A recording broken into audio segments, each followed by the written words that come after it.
Assalamualaikum warahmatullahi wabarakatuh. Perkenalkan, nama saya Deddy Darmansyah. Saya salah satu pengajar yang ada di program studi Agrobisnis Fakultas Pertanian Universitas Bengkulu. Dalam hal ini saya akan menjelaskan mata kuliah yang saya ampu, yaitu mata kuliah Manajemen Kewirausahaan dan UKM. Video ini dibuat dengan tujuan untuk memenuhi syarat sertifikasi dosen tahun 2023, yaitu pernyataan diri dosen dalam unjuk kerja Tridharma Perguruan Tinggi, khususnya di aspek pengajaran.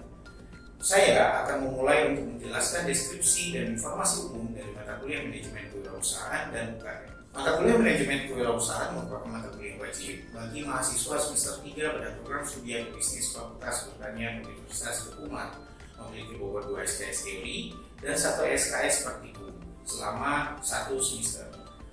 Bahasa antara yang digunakan dalam perkuliahan ini adalah bahasa Indonesia. Mata kuliah Manajemen Kewirausahaan dan UKM bertujuan untuk memberikan pemahaman tentang manajemen bisnis kecil dan menengah, serta menyiapkan mahasiswa untuk merencanakan, mengembangkan, dan mengelola usaha kecil atau wirausaha mandiri, dan mengembangkan sikap keterampilan kewirausahaan. Konsep dan prinsip dasar manajemen kewirausahaan dan UKM yang pertama yaitu mampu melakukan analisis dan perencanaan bisnis. Selanjutnya, mengembangkan keterampilan pengambilan keputusan dan konteks bisnis kecil dan menengah. Selanjutnya, memahami aspek pemasaran, produksi, keuangan, dan manajemen SDM dalam UKM. Selanjutnya, mampu mengelola risiko dan mengatasi tantangan dalam bisnis kecil dan menengah. Dan yang terakhir adalah mengembangkan sikap kewirausahaan yang inovatif dan adaptif. CPL Prodi yang dibebankan pada mata kuliah ini: yang pertama, memiliki kemampuan bertanggung jawab, kreatif, inovatif, berwawasan lingkungan dalam mengembangkan bisnis atau bisnis, serta menerapkan ilmu pengetahuan teknologi secara logis dan sistematis. Menunjukkan sikap bertanggung jawab atas pekerjaan di bidang keahliannya secara mandiri, mampu mengembangkan merancang strategi pemasaran yang kreatif dan inovatif, mengelola dan mengembangkan bisnis secara profesional, serta menjadi motivator dalam meningkatkan kesejahteraan masyarakat dari bidang agrobisnis. Menerapkan ilmu pengetahuan dan atau teknologi di bidang keahliannya melalui penalaran ilmiah berdasarkan pemikiran logis, kritis, sistematis, dan inovatif. Mampu merancang dan mengembangkan teknologi produksi secara efektif, produktif, terpadu, berwawasan lingkungan, serta mampu mengidentifikasi, merumuskan, menganalisis, mensintesis, mengevaluasi, menilai sebuah sistem operasi agrobisnis. Capaian pembelajaran mata kuliah yaitu mampu menguasai konsep teoritis, metode dan alternatif dalam berwirausaha, mampu mengimplementasikan manajemen pengembangan wirausaha, mampu melakukan perencanaan, penerapan strategi dan pengelola keuangan, mampu merancang dan mengembangkan teknologi produksi secara efektif, produktif, terpadu dan berwawasan lingkungan. Referensi yang digunakan dalam mata kuliah ini terdiri dari buku Business Model Generation, e-book Strategi Manajemen, e-book Corporate Entrepreneurship, dan beberapa daftar sumber pustaka yang menjadi referensi dalam mata kuliah ini. Sistem pembelajaran dilakukan secara sinkronus dan asinkronus dengan menggunakan metode pembelajaran aktif yang menggunakan peran keaktifan mahasiswa dalam proses pembelajaran, yaitu pembelajaran kolaboratif, diskusi kelompok, dan penugasan berupa studi kasus. Lama pembelajaran dilaksanakan selama 16 pekan, yang terdiri dari 7 pekan pertama sebelum UTS, 1 pekan UTS, 7 pekan sebelum UAS, dan pekan UAS.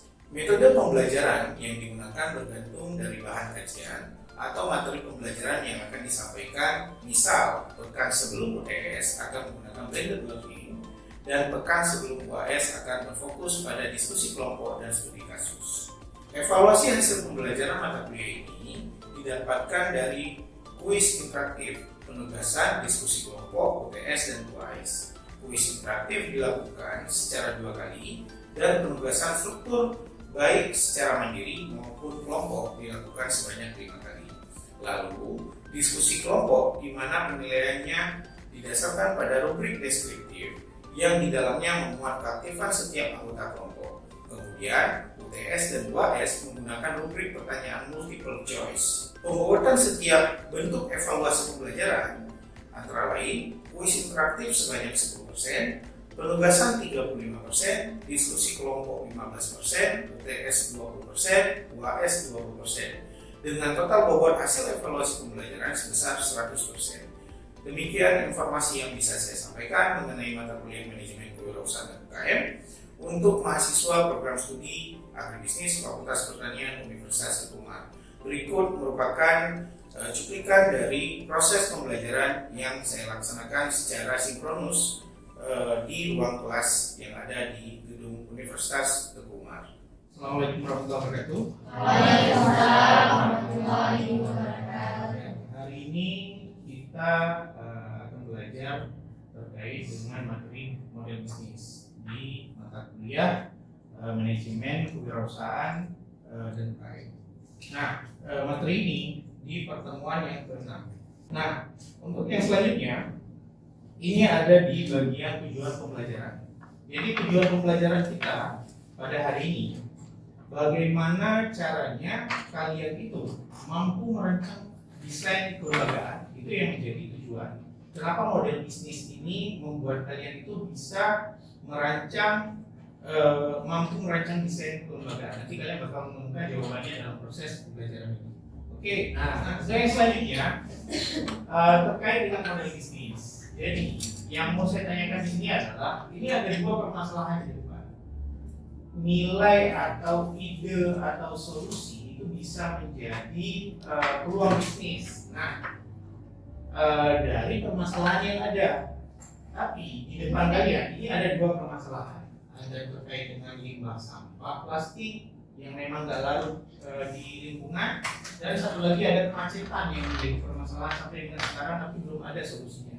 Nah, nanti di akhir perkuliahan saya mau minta ke kalian kira-kira apa ide bisnis yang bisa diambil atau bisa dituangkan dari dua permasalahan ini. Oke, nah saya kembali ke model bisnis. Jadi Osterwalders ini adalah dia penemu metode bisnis model canvas yang memetakan model bisnis. Jadi intinya model bisnis itu sebagai cara perusahaan menciptakan, memberikan dan menangkap nilai. Itu yang dimaksud dengan model bisnis. Jadi Osterwalders itu menerjemahkan dalam itu tadi 3 poin. Nah, untuk yang selanjutnya di sini saya akan membagi kalian dalam 3 kelompok. Kalian itu akan memberikan gambaran terkait dengan bagaimana bisnis yang memang kalian rencanakan dari kelima komoditi yang ada di depan, yaitu komoditi kopi, komoditi lemon, komoditi jahe, komoditi semangka, dan komoditi cabai. Dan oke. Nah, saya persilakan dulu. Kira-kira siapa yang mau menyampaikan terkait dengan produknya apa? 3 poin ini. Produknya apa? Berapa harganya? Dan siapa konsumennya? Ya. Untuk mana yang cerdas? Oke. Siapa yang menyampaikan? Oke. Jadi apa produknya? Assalamualaikum warahmatullahi wabarakatuh. Waalaikumsalam. Kami dari kelompok 1 dengan jenis komoditi kopi, kami mengangkat produk yaitu produk pai kopi. Mungkin saya ingin menjelaskan sedikit jenis produknya. Jadi pai kopi ini merupakan sebuah olahan kuliner yang berbahan baku dasar kopi yang diolah menjadi oleh-oleh khas yang dapat dimakan secara langsung. Jadi nama usaha dari produk ini adalah Shelia Takengon yang terletak di Kabupaten Aceh Tengah. Jadi untuk berapa harga produk tersebut? Harga produk tersebut adalah 1 unit ataupun 1 kotak untuk produk pai kopi, kisaran harganya itu mulai dari 35.000 yang isinya terdapat 20 pack pai kopi mini. Dan juga yang menjadi konsumen ataupun target konsumen di pai kopi ini adalah dengan banyaknya wisatawan yang datang ke Takengon, kita tahu bahwa orang-orang pasti berburu yang namanya kopi. Karena kenapa? Aceh itu sangat terkenal dengan kopinya. Oleh karena itu, ini menjadi suatu alternatif solusi untuk konsumen yang tidak suka kopi dalam bentuk minuman itu dapat dinikmati dalam cara dimakan. Jadi dengan adanya Pay Kopi ini menjadi suatu inovasi terbaru untuk konsumen yang ingin konsumsi kopi secara dimakan. Jadi yang menjadi target konsumennya adalah wisatawan, anak muda, pelajar maupun mahasiswa. Terus ada orang dewasa baik pria maupun wanita dengan kisaran usia 18 sampai dengan 60 tahun. Sekian dari kelompok 1. Wassalamualaikum warahmatullahi wabarakatuh. Oke. Nah, tadi produknya adalah Pay Kopi. Oke, jelas semuanya, termasuk dengan konsumennya. Oke, kelompok yang selanjutnya kira-kira siapa nih yang udah siap untuk menyampaikan? Nah, kelompok depan, ya. Oke, lanjut. Ya. Kalau intinya apa tadi? Cabai. Oke. Assalamualaikum warahmatullahi wabarakatuh. Waalaikumsalam. Saya dari kelompok 5 dengan komoditi kelompoknya cabai. Di sini kami membuat produk dari olahan cabai itu dalam bentuk cabai segar yang dalam bentuk kemasan. Jadi di sini kami membuat produk tersebut karena apa? Karena kami mempermudah untuk para konsumen mencari produk cabai dalam bentuk segar,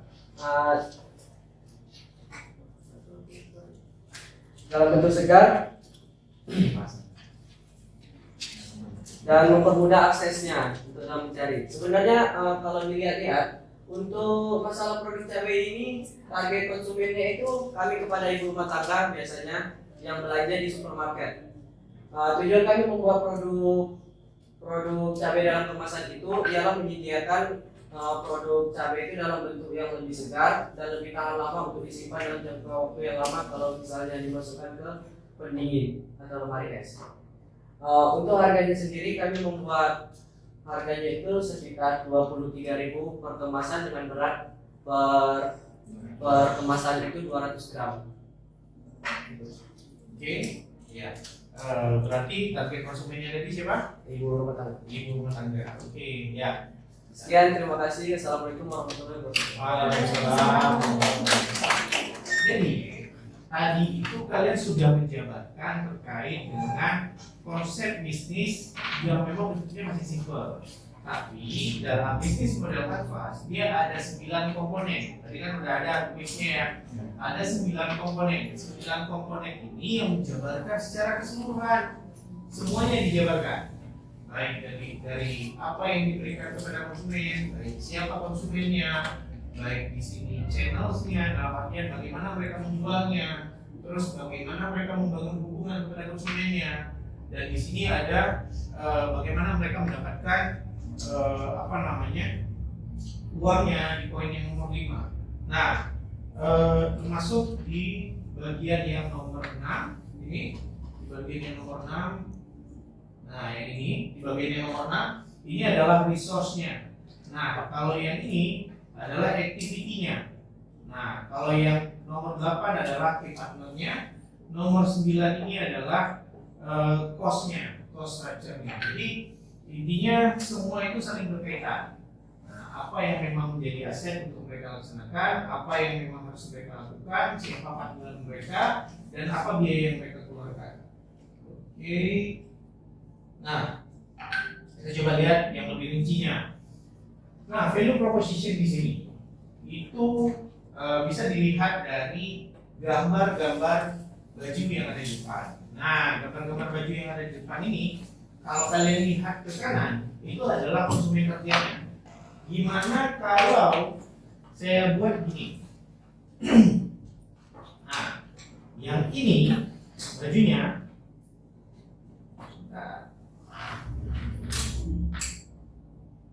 Oke, nah yang ini bajunya diberikan ke ini. Nah, menurut kalian gimana? Lucu. Oke. Baik. Produknya nggak akan jalan, Pak. Produknya Nggak akan laku, Pak. nggak akan laku. Baik. Nggak cocok. Nggak cocok. Oke. Tapi banyak yang cocok sekarang pakai baju. Oke, lain apa lagi? Kira-kira tidak pada tempatnya, ya kan? Dalam artian baju yang diproduksi tapi nggak sesuai dengan konsumen yang ditargetkan, seperti itu ya. Oke, nah yang keempatnya adalah ini, ya kan? Ini dan ya ini. Oke, ini yang menjadi target konsumen yang paling tepat, di mana anak-anak itu suka dengan gambar kartun. Nah, kalau misalnya yang anak muda dia lebih suka dengan desain-desain kekinian. Tapi kalau misalnya yang udah dewasa, bapak-bapak, mereka lebih suka dengan baju formal, dengan baju yang rapi dan lain sebagainya, sesuai dengan kebutuhan masing-masing, seperti itu ya. Nah, oke, nah yang di bagian ini kalian lihat kira-kira ketika kita masuk ke dalam pasar, ini ada banyak pasar buah ya. Di sini ada banyak pasar buah, ada yang jual buah banyak yang tinggal harga satu. Pasti kalau kita mau beli buah, kita bakal singgah ke satu tempat, iya kan? Nah, yang saya mau tanyakan sekarang ke kalian, apa alasan orang memilih satu tempat? Ada yang mau jawab kan? Ketika dia masuk pasar nih, tapi dia pilih salah satu yang ada di sana. Kenapa?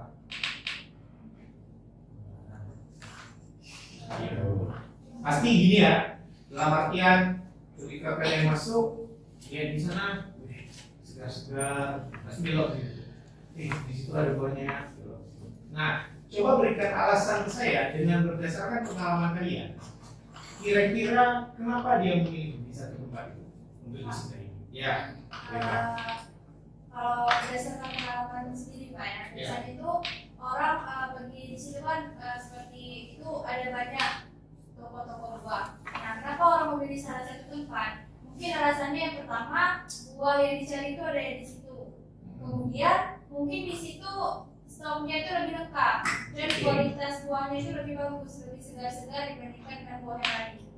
Dan yang terakhir mungkin saja harganya itu lebih murah. Lebih murah.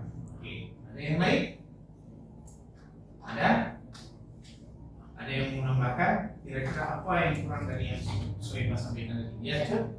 Kalau di pasar buah itu kita identik dengan buah busuk. Jadi yang dimaksud, yang kita perhatikan, yang saya sendiri perhatikan itu adalah packaging dari buah tersebut. Nah, semakin bagus packaging dari buah tersebut, dia akan lebih menjamin kualitas buah itu sangat terjaga. Itu tentunya menjadi nilai tambah tersendiri untuk produk tersebut, sehingga konsumen itu mau beli produk tersebut. Oke, ya. Jadi termasuk tadi kemasannya, ya, tidak, di mana kemasan itu bisa memikat konsumen untuk membeli. Yang cowok-cowoknya, ada nggak alasannya? Kenapa memilih salah satu? Ayo, ada? Apa alasannya? Ada nggak? Siapa? Coba Jamili. Kira-kira apa? Jadi Jamili. Pergi ke pasar, tapi singgah ke salah satu. Kenapa? Kenapa pilih salah satu? Alasan aja, nggak perlu panjang, boleh 2 kata, 3 kata juga. Kira-kira apa? Apa ya? Mungkin ya Pak, salah satu tempatnya juga Pak. Mungkin di tempat yang lain mungkin kurang menarik gitu Pak. Mungkin di tempat yang didatang ini sangat bersih atau yang lainnya gitu Pak. Oke, jadi sehingga memikat mata dan memilih tempat tersebut ya. Oke, ya. Nah, dari berbagai alasan yang disampaikan kawan-kawan kalian tadi, itu merupakan alasan-alasan kenapa orang memilih tempat tersebut. Nah, saya coba sampaikan beberapa yang memang menjadi alasan kuat orang pergi ke pasar dan memilih salah satu. Itu karena bersih, karena buahnya segar, karena buahnya lengkap. Jadi bersih itu dalam artian kadang buahnya itu terjaga, mereka gelap dan nggak pernah kena debu atau apa misalnya konteksnya. Yang intinya tempatnya itu bersih. Nah, yang selanjutnya itu terkait dengan segar, buahnya itu lebih segar daripada buah-buah di tempat penjualan yang lain. Nah, yang terakhir adalah lengkap. Nah, buah-buahnya itu lebih lengkap. Kadang kalau misalnya buahnya lebih lengkap, itu lebih memikat mata untuk disinggah. Seperti itu ya. Oke. Itu yang dimaksud dengan boleh dibuat. Ya. Tunggu. Oke ya. Next. Ya. Ya. Jadi untuk yang selanjutnya ini bensi yang kita bahas tadi. Ada 9 komponen di sana. Di sini di mana konsumen segmennya adalah anak-anak, wisatawan lokal, pecinta makanan sehat, sama restoran, kafe. Di sini kita menjelaskan di mana mereka menjual sebuah produk yang memang makanannya ini diperuntukkan untuk segmen-segmen konsumen itu. Ada anak-anak, ada wisatawan lokal, ada pecinta makanan, ada restoran, kafe.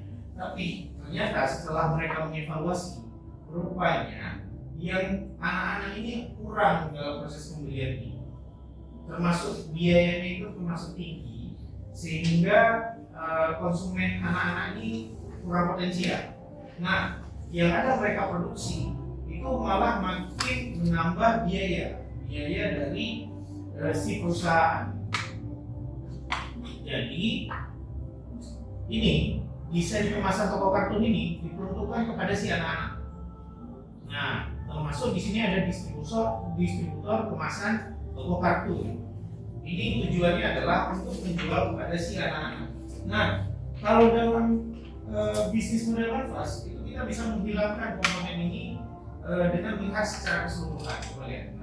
Ketika konsumen anak-anak dihilangkan dari targetnya, maka ada beberapa poin yang lain kita hilangkan sehingga biayanya itu dalam satu bisnis itu bisa diirinkan atau diefisienkan seperti itu. Ya, oke. Nah, untuk selanjutnya terkait dengan tadi ini dia. Nah, setelah kita melihat bagaimana permasalahan yang ada, maka kita bisa melihat bahwa disinilah ide itu bisa muncul, bisnis itu bisa muncul dari permasalahan yang ada. Dimana yang pertama tadi saya sebutkan apa? Itu terkait dengan kemacetan dan sampah. Jadi intinya dari permasalahan ini maka bisa dilahirkan peluang, yaitu dari sisi bahan baku plastik yang tidak digunakan misalnya. Di sini di bagian kemacetan ada peluang di mana konsumen itu malas keluar untuk berbelanja bagian ini. Nah, ide bisnis yang bisa muncul apa? Kita bisa membuat tas kerajinan berbahan baku plastik di sini. Nah, kalau yang selanjutnya dari konsumen yang malas pergi keluar itu bisa dibuat delivery order. Sama dia orang tinggal di tempat, kita cuma ngantar. Jadi itu permasalahan yang bisa melahirkan peluang dan ide bisnis yang baru, sehingga nilai itu bisa ditangkap oleh sebuah usaha atau bisnis dari permasalahan yang ada. Oke, ya. Ada pertanyaan sejauh ini? Ada? Oke, ya. Saya mau bertanya Pak, Ya. sebenarnya menjadikan keunggulan dari bisnis model kanvas ini apa Pak? Nah, keunggulan dari bisnis model kanvas ini sendiri itu terletak di bagian ini. Nah, jadi dia itu secara tidak langsung bisa menggambarkan secara keseluruhan bagaimana bisnis itu berjalan. Jadi ketika kita melihat dalam satu slide, semuanya ada di sana. Nah, apa yang ditawarkan, value proposition-nya, consumer segmennya siapa, konsumennya siapa, targetnya siapa, melalui apa dia jual bisa dilihat dari channels-nya, dan selanjutnya dari customer relationship, bagaimana mereka membangun hubungan dengan si konsumennya, bagaimana mereka mendapatkan keuntungan atau mendapatkan uangnya, apa yang menjadi asetnya dalam menjalankan bisnisnya. Ini dapat dilihat dari sini, ada lahan tani, ada alat pengolahan, dan lain sebagainya. Yang di bagian atasnya itu ada aktivitasnya, di bagian ini ada partnernya, di bagian yang terakhir ada biayanya, cost structure-nya. Nah, intinya value proposition-nya ini menggambarkan apa yang memang diberikan, sehingga ini terkonek sampai dengan biaya akhirnya yang mau dikeluarkan. Jadi keunggulan dari bisnis model kanvas ini sendiri, saya coba umpamakan misalnya gini. Kalau kalian itu bertanya kepada kalian, bagaimana bisnis yang kamu jalankan? Gitu ya, bagaimana bisnis yang kamu jalankan? Dia cuma bisa menceritakan kan, tapi kita nggak bisa melihat bentuknya gimana. Nah, itu juga dengan misalnya kalau kalian itu bertanya kepada kawan kalian mau pergi ke Nagaraya, ke rumahnya si A, gimana caranya? Lurus, belok kiri, masuk ke kanan, terus dibuka gang, belok ke kiri lagi, itu kan penjelasannya. Itu yang menggambarkan bagaimana kalian bisa sampai ke sana. Nah, kalau misalnya kalian lihat Google Map, kalian ketahuan kan nanti posisinya di mana, kalian harus belok di perempatan, ketemu di pertigaan, masuk ke lorong mana. Itu juga dengan bisnis model kanvas. Nah, versi yang diceritakan untuk menuju perjalanan tadi itu juga dengan bagaimana kita melihat sebuah bisnis dalam bisnis model kanvas. Itu perumpamaannya seperti kita melihat untuk pergi ke lokasi tertentu dengan Google Map tadi. Gitu. Jadi bisa tahu lokasinya ada di mana secara visual gambarnya. Ya, lebih akurat kan jadinya. Ya. Nah, bisnis model kanvas ini juga dimulai dari tengah, terus baru di yang terakhir seperti itu. Yang selanjutnya customer segment, channels, customer relationship, revenue stream, terus key resource, key activity, key partner, dan cost structure. Kenapa dia mulai dari tengah? Kenapa nggak dia mulai dari sebelah kanan ke kiri? Gitu ya. Nah, kadang-kadang ini sering menjadi pertanyaan. Karena posisinya ini paling sering digunakan untuk pitching, untuk mendapatkan suntikan-suntikan dana oleh pelaku bisnis. Jadi sehingga pelaku bisnis itu bisa mempromosikan apa jenis bisnisnya dan disuntikan dana oleh investor tadinya. Nah, investor paling penting itu di bagian ini, value proposition sama customer segment. Ketika misalnya dia buat baju kartun tapi untuk orang dewasa, itu kan kurang menarik, nggak sesuai dengan konsumen targetnya. Nah, ujung-ujungnya apa? Berarti potensinya itu tidak ada dan dianggap sama investor itu nggak perlu untuk menginvestasikan uangnya ke sana. Tapi kalau misalnya menarik, kira-kira value proposition yang ditawarkan bagus nih untuk consumer segmennya. Tapi apa ya yang perlu dijalankan? Dia perlu alat apa? Dia perlu menjalankan aktivitas apa? Dia perlu partnernya siapa? Itu baru bisa kita lihat untuk komponen-komponen yang lainnya. Gitu. Jadi makanya dia berurut dari value proposition, consumer segment, baru sampai ke akhirnya nanti seperti apa. Oke? Udah? Ada pertanyaan sejauh ini? Nggak ada?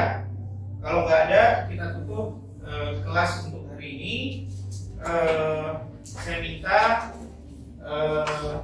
pada kalian untuk mungkin mengerjakan tugas masing-masing, di mana kalian itu membuat sebuah model bisnis dari bisnis yang dijalankan di sekitar lingkungan kalian. Satu orang satu model bisnis dalam bentuk bisnis model kanvas. Nah, di pertemuan selanjutnya kita nanti bakal membahas apa-apa yang kalian temukan yang ada di lapangan. Oke? Sekian untuk hari ini. Mohon maaf apabila ada kesalahan. Terima kasih atas luangan waktunya. Wabillahi taufiq wal hidayah. Wassalamualaikum warahmatullahi wabarakatuh.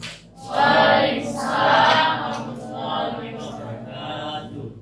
Demikian cuplikan proses pembelajaran dari kuliah yang saya ambil, mata kuliah manajemen perusahaan dan UKM. Semoga dapat memberikan gambaran mengenai kinerja pengajaran yang saya lakukan pada program studi bisnis Fakultas Pertanian Universitas Ternate. Ucapan terima kasih kepada seluruh tim penilai dan tim panitia sertifikasi peserta tahun 2023. Demikian yang dapat saya sampaikan. Wabillahi taufiq wal hidayah. Wassalamualaikum warahmatullahi wabarakatuh.